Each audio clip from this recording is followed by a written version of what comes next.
భగవాన్ మీరు భౌతికంగా కలవలేదు. కలవలేదండి. నాన్నగారితో భౌతికంగా ట్రావెల్ చేశారు. అవునండి. భగవాన్‌తో మీరు ఏమైతే మీ సందేహ నివృత్తులు గాని, మరొకటి గాని అంటే ఆ వయసులో ప్రారంభ దశలో ఉన్నప్పుడు ఖచ్చితంగా అందరికి వస్తాయి కదా! గురుగారు. అయ్యా అవన్నీ మీరు నాన్నగారితో నివృత్తి చేసుకునేవారా అడిగి? అస్సలు నాకు ఇట్లా మరి ఎందుకో నాకు తెలియదు. గత జన్మలో ఏం చేసుకుందో ఇది తెలియదండి. హ్మ్. ఆనాడు, ఈనాడు ఎప్పుడు అసలు డౌట్ అనేది ఫస్ట్ లేదండి నాకు. హ్మ్. ఎందుకంటే భగవంతుడు ఉన్నాడా? లేడా? అంతే. ఉన్నాడు. హ్మ్. ఉన్నాడేమో కాదండి. ఉన్నాడు. ఉన్నాడు. ఉన్నప్పుడు ఇంకా డౌట్ ఎందుకు? హ్మ్. ఉన్నాడు అన్నదానికి మళ్ళీ నిదర్శనం ఎన్నడూ కోరుకోలేదు. ఆ! ఆ విధంగా తల్లిదండ్రుల యొక్క వాళ్ళ యొక్క సహచర్యంలో వారు చిన్నప్పటి నుంచి అందించిన ప్రేమతో భగవంతుడి యొక్క తత్వాన్ని హ్మ్. వారి యొక్క ఆ ప్రేమని పొందుతూ పెరిగిన స్వరూపం కాబట్టి హ్మ్. అది ఏదో భగవంతుడు అంటే ఏమిటి ఎలాగా ఏంటి దానికి రీసెర్చ్ చేయటం హ్మ్. ఆ ఆ గందరగోళం ఎప్పుడూ లేదండి. హ్మ్. అంత సహజంగా హ్మ్. ఉన్నది భగవంతుడే అంతే. ఇంత వైరాగ్య స్థితి మీకు మొదట్లోనే వచ్చినప్పుడు అది అందరూ అనుకుంటాం మనం. హ్మ్. ఇది ఆ వైరాగ్య స్థితి ఎన్నో జన్మల నుంచి వచ్చి ఉంటుంది అది ఇదని. దీని ఉద్దేశంలో ఏంటంటే అండి హ్మ్. ఈ సృష్టి అంతా కూడా వైరాగ్యంతో నిండిపోయి ఉంది. సృష్టి మొత్తం వైరాగ్యంతోనే ఉంది. ఈ సృష్టి అంతా ఎందుకు వైరాగ్యంతో నిండిపోయిందంటే సృష్టి అంతా హ్మ్. సద్వస్తువే ఉందండి. హ్మ్. ఇది మరి మాకు అలా కనిపించట్లేదంటే హ్మ్. మాకు అలా కనిపించట్లేదంటే వారి దృష్టిలో వారికి అలా కనిపించకపోవచ్చు. హ్మ్. కానీ నా దృష్టిలో అలాగే కనిపిస్తుంది. హ్మ్. చెడ్డవాడు కానీ చెడ్డతనం అంటూ కానీ హ్మ్. నాకేమీ కనిపించట్లేదండి హ్మ్. ఎవరిలో కూడా. అంచేత మొట్టమొదటిసారిగా నా నోటంట ఎవరన్నా అడిగితే నేను చెప్పదలుచుకున్నది ఏంటంటే ఈ సృష్టిలో ఎవరిని ఏమి విమర్శించకపోతే హ్మ్. అసలు నువ్వు ఏ సాధన చేయక్కర్లేదు. నువ్వు విమర్శిస్తున్నావంటేనే హ్మ్. ఆ విమర్శ నుంచి బయటపడడానికి సాధన చేయాలి. హ్మ్. అసలు ఎవరిని విమర్శించకపోతే సాధనతో పని ఉంది. హ్మ్. అదే కదా వైరాగ్యం. హ్మ్. మానసిక వైరాగ్యము, అయ్యా భౌతిక వైరాగ్యం 2 రకాలుగా అయ్యా తీసుకుంటే, భౌతిక వైరాగ్యంగా ఈ సంసార బంధాలన్నిటిని వదిలిపెట్టి బయటికెళ్తూ ఉంటారు. అయ్యా కానీ మీరు అలా చేయలేదు. ఇది అలా చేయడం కదండి. దీన్ని అలా ఉంచుకుందండి. హ్మ్. ఇది ఏమంటుందంటే ఎవరిని ఎక్కడ ఎప్పుడు ఎలా ఉంచుకోవాలో ఆ వస్తువు అలా ఉంచుకుందండి. హ్మ్. ఇందులో ఏ వస్తువుని తిరస్కరించి పక్కన పెడుతుంది ఇది. హ్మ్. అందువల్ల ఇది బాగుంది. హ్మ్. దీన్ని ఎలా ఉంచుకుంది. ఆ! గురుగారు. ఇంకా దీనికి ఇతరం లేదు. హ్మ్. అంటే దీనికి ఎలా చెప్పవలసి వస్తుందంటే జగద్గురు ఆదిశంకరాచార్యుల వారు హ్మ్. వారిని ఒక ప్రశ్న వేశారు. హ్మ్. స్వామి మీరు ఈ శరీరం విడిచిపెట్టి వెళ్ళిపోతారు. హ్మ్. మీరు కొన్నాళ్ళు ఉంటే బాగుంటుంది హ్మ్. అని వారిని అడిగారు. హ్మ్. అంటే శంకరాచార్యుల వారు ఏమన్నారంటే హ్మ్. మీరు కొన్నాళ్ళు ఉంటే బాగుంటుందని మీరు అన్నారు. మీరు అడగటం తప్పు కాదు. హ్మ్. అయితే ఇప్పుడు నేను ఉంటే కొన్నాళ్ళు ఉందును. హ్మ్. నేను ఇప్పుడు లేను కదా అన్నారు. హ్మ్. అంటే ఉండి లేనంటున్నారా? లేక ఉన్నానన్నారా? హ్మ్. చూసేవాడికి ఉన్నట్టు. అంతేనండి. హ్మ్. ఆయన ఏమన్నారంటే మీరు ఉండమంటున్నారు. మీరు ఉండమంటం తప్పు కాదు. నేను ఇప్పుడు ఉంటే కొన్నాళ్ళు ఉందును. హ్మ్. అసలు ఇప్పుడు లేను కదా అంటున్నారు. హ్మ్. అంటే మాకు కనిపిస్తున్నారు కదా అంటున్నారు. హ్మ్. అంటే గతంలో ఎన్నడైనా ఉంటే ఇప్పుడు ఉందును. ఆ! ఇప్పుడు ఉన్నవాడిని మళ్ళీ మీరు కోరుకున్నట్టుగా 100 ఏళ్ళు ఉందును. హ్మ్. అసలు గతంలో కూడా ఎన్నడూ లేను అంటున్నారు. హ్మ్. మరి ఎప్పుడూ లేనన్నప్పుడు మీరు మా కళ్ళేది కూడా కనిపిస్తున్నారు కదా హ్మ్. అని అడుగుతున్నారు పాపం. అడుగుతున్నారు. అడగటం తప్పు కాదు కదండి. అడగాలని కాంక్షలో ఉన్నది కదా వైరాగ్యం. అవును. ఆ వైరాగ్యం కూడా ఉంటేనే కదా ఆ ప్రశ్న అడుగుతారు. వచ్చింది అక్కడ అవును. మళ్ళీ. అది వైరాగ్యంలో ఎన్నో రకాలు ఉండొచ్చు. హ్మ్. అది కూడా వైరాగ్యమే. ఆ వైరాగ్యం ఉంది కాబట్టి ఆ ప్రశ్న వచ్చింది. అవును. అప్పుడు శంకరాచార్యుల వారు ఏమన్నారంటే హ్మ్. ఎవరికి కనిపిస్తున్నాను హ్మ్. అంటే మాకు కనిపిస్తున్నారు. హ్మ్. మరి మీరు కనిపిస్తున్నారంటే మీకు ఇతరం ఉంది కాబట్టి మీకు కనిపిస్తుంది. హ్మ్. మీకు మీ దేహం కనిపిస్తుంది కదా. ఆ! ఇతరం అంటే ఏదో కాదు. మళ్ళా దీహ మీ దేహస్ఫురణ మీకు ఉంది. హ్మ్. మీకు అది ఎంత సహజంగా కనిపిస్తుంది, ఇది కూడా మీకు అంత సహజంగా కనిపిస్తుంది. అది కనిపించడం తప్పు అంటలేదు నేను, మీకు కనిపిస్తుంది, మీది అది నిజం, నాకు కనిపించట్లేదు, ఇది నిజం నాకు. అంటే అక్కడ చూశారండి, ఏ ఆర్గ్యుమెంట్ లేదు, ఏ డిస్కషన్ లేదు, ఉన్న వాస్తవాన్ని ఉన్నట్టుగా అందించారు. వారిని అయ్యా. భగవానుల్ని అరుణాచలానికి లాక్కుని రావడము, అయ్యా ఒక శక్తి లాక్కుని రావడము, అక్కడ కూర్చోబెట్టడము, అయ్యా ఆ తర్వాత ఆయన ఈ తత్వాన్ని ఎరింగి అయ్యా. చెప్పడం జరిగిందంటే, లేదా ఈ తత్వం తెలిసిన తర్వాత అరుణాచలం వచ్చారు? ఆయన పరిపూర్ణుడు అయ్యండి అరుణాచలం చేత ఆకర్షించబడ్డాడు. అరుణాచలం రాకముందే ఆయన పరిపూర్ణుడై ఉన్నాడు. అరుణాచలం వచ్చిన తర్వాత ఆయన పొందింది లేదు.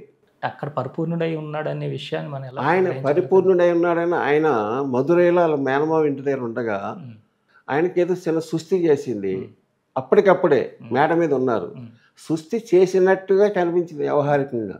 ఏంటి అలా సుస్థి చేసింది? ఇప్పటివరకు బాడీ బాగుంది, దీనికి ఏ తెగులు లేదు, ఇప్పటికిప్పుడే దీనికి ఏదో తెలియని బాధగా ఉంది, ఏదో ప్రాణం పోతుందేమో అనిపిస్తుంది అని అన్నీ తెలుస్తున్నాయి. అలా ఉండగా ఉండగా ప్రాణం కూడా పోయింది. ప్రాణం పోయిన దాన్ని కూడా గమనిస్తున్నాడు ఆయన. ఏదైతే ప్రాణం పోయింది అనుకుని ఆ బాడీ ఉందో ఆ బాడీని అలా గమనిస్తూ, బాడీ చనిపోయింది కానీ నేనున్నాను కదా, మరి నేను చనిపోవాలి కదా, నేను చనిపోతున్నాను అనుకున్నాను కదా ఇప్పుడు, కానీ చనిపోయింది బాడీ, కానీ నాకు సావు లేదు. నాకు సావు లేని సద్వస్తువుగా ఇది ఉంది.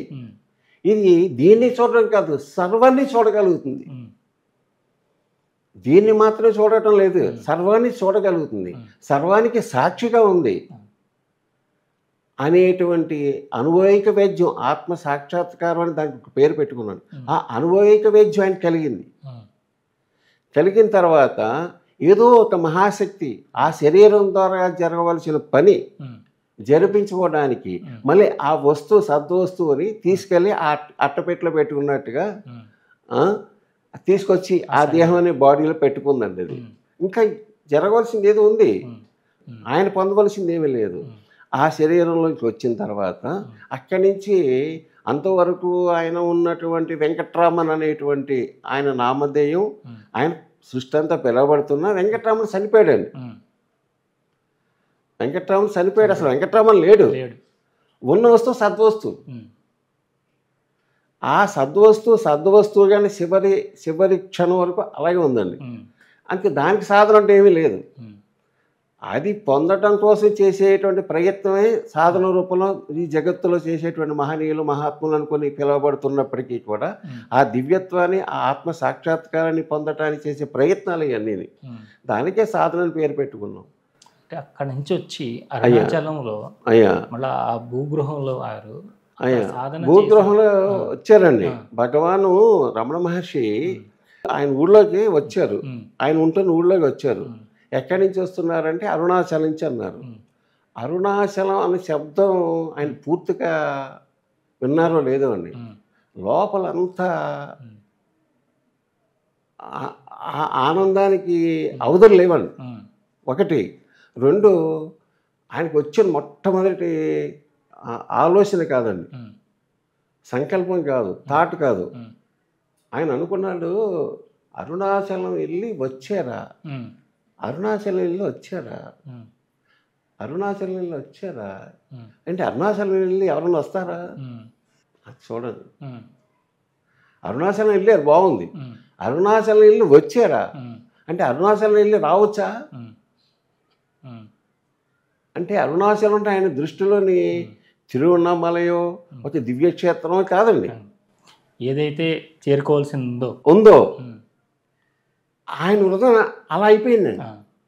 అరుణాచలం అంటే హృదయం, అరుణాచలం అంటే పరబ్రహ్మం, అరుణాచలం అంటే చైతన్యం, అరుణాచలం అంటే భగవంతుడు, అరుణాచలం అంటే దైవం.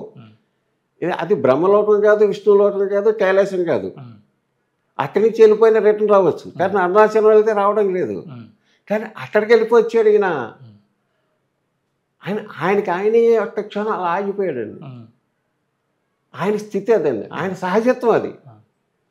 అందువల్ల ఆ అరుణాచలం అలా ఆకర్షించిందండి ఆయన. అంచేత అన్నగారు ఎక్కడికి వెళ్తావు, నీలాంటి పకీరు అటు ఇటు తిరుగుతున్నావు, ఎక్కడికి వెళ్తావు, ఏ బైరాగిలో కలిసిపోవాలి నువ్వు, ఇలాంటి వాడు ఏదో మాట్లాడినా సరదాగా అని ఆ క్షణంలో అన్న మాటలు. అవును, నాలాంటి వాడికి ఇక్కడ పనే ఉంది, కానీ ఎక్కడికి వెళ్ళాలి అని ఒక చిన్న లోపల ఎక్కడికి వెళ్ళాలి అనుకున్నాడు. అరుణాచలం అరుణాచలం అరుణాచలం అని లోపల హృదయంలో స్పందన వచ్చేసింది. అది మనసు యొక్క గారడీ కాదండి, మనసు ఎప్పుడో పోయిందండి. అరుణాచలం అనేది ఇప్పుడైతే వచ్చిందో ఇంకా ఆయన నిత్యం అయిపోయిందండి అరుణాచలం. అంచేత ఆయన ఓలీ ప్లేస్ అరుణాచలం. అంచేత ఆయనకి ఏదో ఎక్స్పీరియన్స్ ఉండి అరుణాచలం అడ్రస్ తెలుసుండి ఎన్ని తెలుసుని రాలేదు. ఒక మహాశక్తి ఏదైతే ఆయన హృదయంలో ఉందో ఆ మహాశక్తి ఆ శరీరం మళ్ళీ ఎలా ఉపయోగించుకుందో ఆ మహాశక్తి తీసుకొచ్చి అరుణాచలం తీసుకొచ్చింది. అరుణాచలం తీసుకొచ్చి అరుణాచలంలో ఉన్నప్పుడు అలా తిరుగుతూ ఈ లోపల పాతాళ గుహలోకి వెళ్ళింది ఆ స్వరూపం. కానీ అక్కడ వెళ్తున్నానని కానీ అక్కడ కూర్చుంటున్నానని కానీ ఇక్కడ కూర్చోవాలని కానీ ఏ తలంపు ఏ తాటు లేదు, అలా కూర్చుంది అంతే.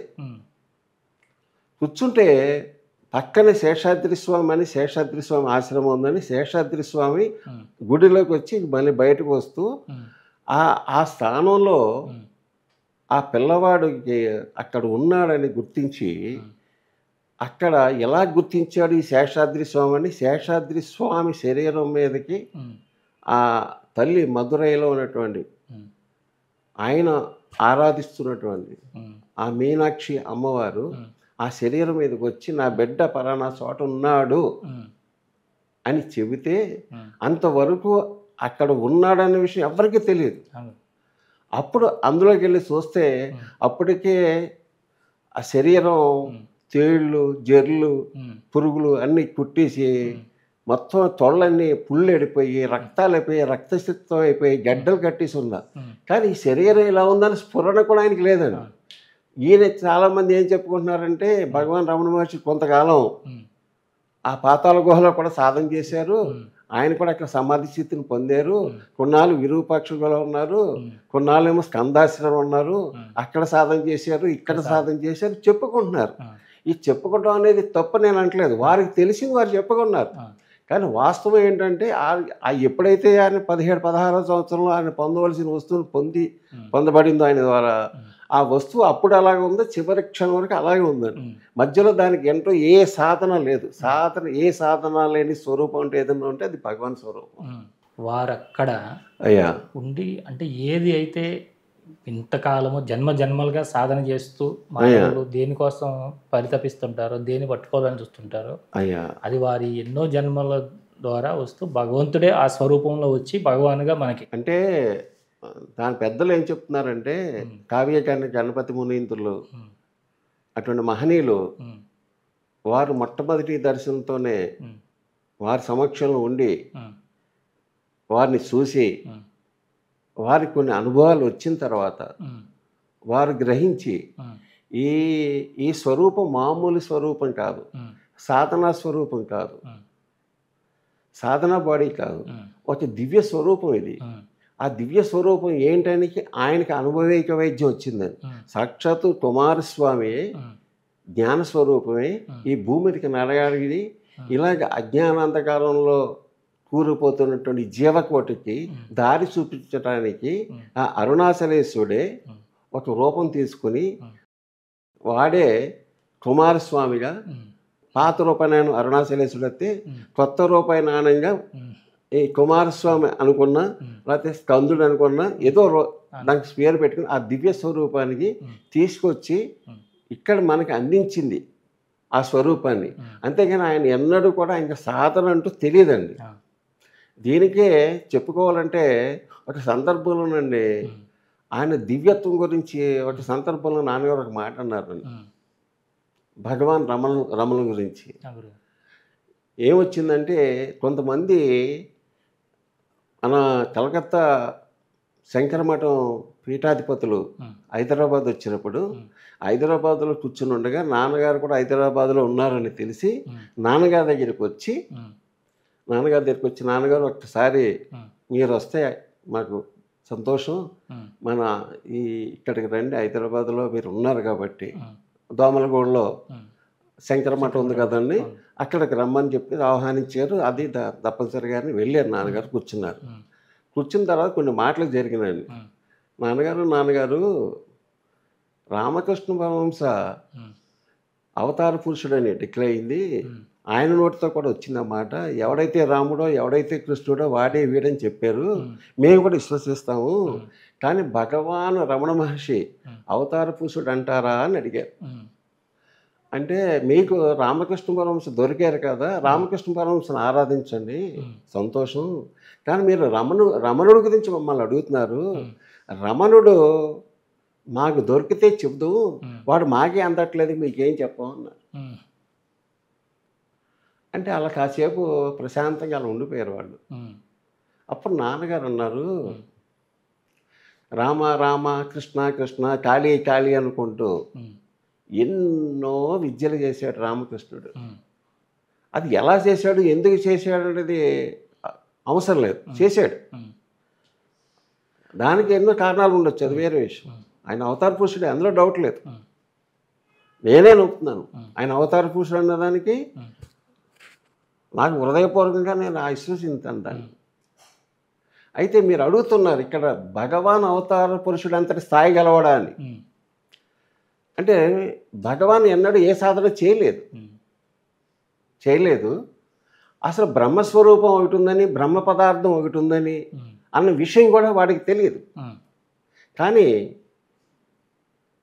బ్రహ్మమే ఒక స్త్రీ చీర ఎలా చుట్టబెట్టుకుంటుందో ఉమ్, అలా బ్రహ్మమే వచ్చి భగవాన్ చుట్టు పెట్టేసుకుంది అన్నారు.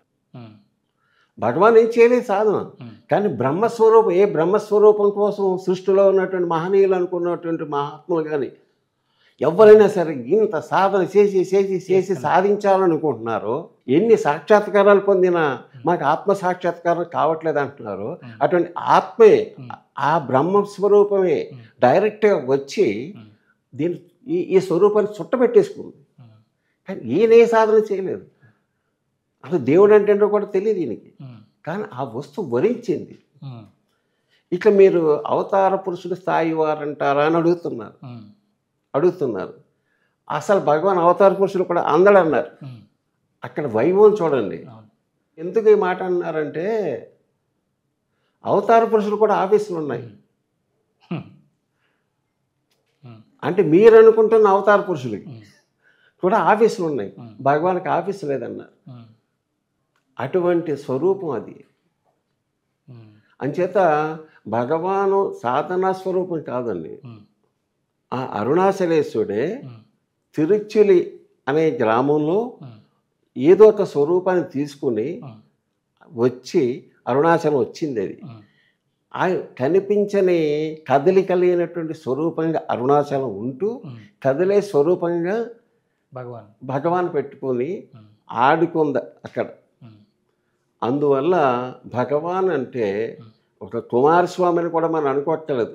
ఆ మాటని గౌరవిస్తూనే, ఉమ్, ఇది కావ్యకంఠ గణపతి మునీంద్రులు చెప్పిన వాక్యాన్ని గౌరవిస్తూనే, ఉమ్, అది సాక్షాత్తు సద్వస్తువే. ఉమ్, ఆయన భక్తుడు కాదు, భక్తే భగవాన్. ఉమ్, భగవాన్ భక్తుడు కాదండి, ఉమ్, భక్తే భగవాన్. భక్తి భగవాన్.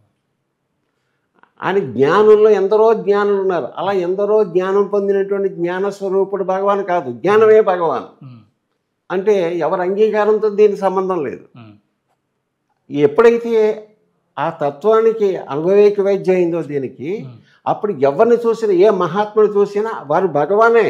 అవును. చూసారండి, అసలు భేదం కనిపించట్లేదు. అసలు ఉమ్, భేదం కనిపించకుండా ఉంచుకుంది అది. అవును. అంచేత ఇప్పుడు భగవాన్ ఈస్టు, ఇంకో మహాత్ముడు తక్కువ స్థాయి అని కాదు, అంతా జ్ఞానమే. ఉమ్, జ్ఞానమే, జ్ఞానమే భగవాన్. భగవాన్ అంత ఎటు చూసినా ఉన్నది భగవానే. ఉమ్, ఏ మహానీయుడు చూసినా భగవానే, సాక్షాత్తు భగవానే. ఉమ్, ఈ జ్ఞానము భగవాన్ స్వరూపంగా ఉంది. ఉమ్, అజ్ఞానం ఉందంటారేమో మీరు, అజ్ఞానం కూడా భగవాన్ స్వరూపంగా కనిపిస్తుంది. ఉమ్.